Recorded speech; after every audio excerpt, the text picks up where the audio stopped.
అలాగా పాపం, మీరేం బాధపడకండి. హైటెక్ సిటీలో మీ సైటు పోదు, ఫ్యాబ్ సిటీలో మీ థియేటరు పోదు. ఓ 25,000 పంపించండి, నేను ఆపుతాను. అలాగే. ఎవరది? నేనే. మీరా? రే గపూరు, సార్ వచ్చారు, సర్కట్రా. అలాగే సిట్రా. ఏంటి అలా డల్గా ఉన్నారు? రాత్రంతా నిద్ర లేదు. ఏ రాత్రి ఇక్కడి నుంచి ఇంకెక్కడికైనా వెళ్ళారండి? రాత్రి తాయాన్ని మిస్ అయిన బెంగతో రాత్రంతా నిద్ర పట్టలేదురా. చూడు కళ్ళు ఎలా వాసిపోయినాయో. పారిపోకుండా ధైర్యం చేసి ఉండాల్సింది. అలా చేసుంటే ఈ పాటికి వివాహేతర సంబంధం పెట్టుకుని పట్టుబడ్డ మున్సిపల్ చైర్మన్ భర్త అని పేపర్లో నా ఫోటో నీ ఫోటో ఫ్రంట్ పేజ్ లో ప్రింట్ అవును. హ్యాపీగా అఫీషియల్ అయిపోయింది కదా. అప్పుడు కానీ నాకు కడుపు అవదు. సర్లేండి, నా స్లాబ్ సంగతి ఏం చేశారు? ఎలక్షన్ లేదు, కౌంటింగ్ లేదు. మంత్రి పదవి ముహూర్తం పెట్టుకున్నాడని నేను నిన్ను ఇంకా టచ్ చేయలేదు. అప్పుడే ప్రాజెక్ట్ పూర్తి చేసేయమంటే అలాగా. ఓ 2-3 నెలలు ఆగు, ఆ తర్వాత నేను ఎవరు నువ్వు అంటారు. మా సర్వీస్ లో కేసులు ఇన్ని చూసాం. నా బిల్డింగ్ పని పూర్తయితేనే మీద చెయ్యనిచ్చేది. నువ్వు అలా బైపాస్ లో వస్తున్నావా? నేను ఇలా హైవేలో వచ్చి నీ 18 పిల్లర్స్ కూల్చేసి ఆ స్థలాన్ని రోడ్ వైడనింగ్ లో లేపేసాననుకో, అప్పుడు ఏం చేస్తా?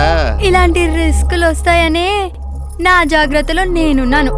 గపూరు, సార్కి ప్రివ్యూ చూపించు. అలాగే. ఏం సినిమా? మంగతాయారు టిఫిన్ సెంటర్ వారు సమర్పణ. చైర్మన్ మొగుడి రాసలేరు తారాగణం ఒట్టు భాస్కర్ రావు మంగ తాయారు. కథ మాటలు screen play direction Kapoor. Latest cinema first copy ఇప్పుడే వచ్చింది. ఇది ఎప్పుడు తీశారు? రాత్రి షూటింగ్ అయిందండి. ఈ క్యాసెట్ ని ఈటీవీ 2 కో 2 కాపీలు, టీవీ 9 కో 9 కాపీలు తీసిచ్చాననుకో. రిపీట్ మీద రిపీట్, రిపీట్ మీద రిపీట్ వేసి 100 డేస్ అడిచేస్తారు. వద్దు వద్దు, అంత పని చేయొద్దు. ఆ క్యాసెట్ నాకు ఏంటి? రోడ్ వైండింగ్ లో నా సైట్ ని లేపెత్తవా? ఏయ్, నేను నా 14వ ఏటే హోటల్ ఫీల్డ్ కి వచ్చిందాన్ని. నా సర్వీస్ లో నీలాంటి గొట్టంగాళ్ళని ఇంత మందిని చూసాను. నిజం అనుకున్నావా? జోకేశానంతే. రేపు ఈ పాటికి నీ స్లాబ్ పని పూర్తి అయిపోదు. హలో, కంచికిచర్ల దామోదరం హార్డ్వేర్ షాపేనండి. నేను బొడ్డు భాస్కర్ రావుని. 1 లారీ సిమెంటు, 4 లారీల కంకర, 6 లారీలు ఇసుక, ఓ 50 మంది తాపి మేస్తులు, ఓ 100 మంది కూలీలు తెల్లారేసరికల్లా మనం మంగతయారు సైట్ లో ఉండాలి. డబ్బులా? డబ్బులు టీవీ నేను అడుగుతాను. వద్దు, నేను నిన్ను కాదు వద్దంటే నువ్వు పంపించే, నేను ఇచ్చేస్తానులే డబ్బులు.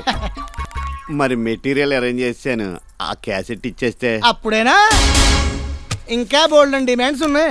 ఏంటి? అదే IT park, airport, ring road లో స్థలాలు పోగొట్టుకునే బాధితుల అప్లికేషన్లు, ఇవన్నీ నువ్వు ఆపాలి. అసలు ఆ ప్రాజెక్ట్ ఉంటే కదా ఆపడానికి. అంటే అదే వాళ్ళ దగ్గర డబ్బులు దబ్బడానికి అయ్యొస్తున్నాయి ఇయ్యొస్తున్నాయి అని బిల్డప్ ఇస్తున్నా అంతే. అమ్మ నా బొడ్డు భాస్కర్ రావా, నీ దగ్గర చాలా సెగలు ఉన్నాయి. సర్లే గానీ ఈ మ్యాటర్ ఎక్కడ లీక్ చేయకు, మా బిజినెస్ దెబ్బతింటది.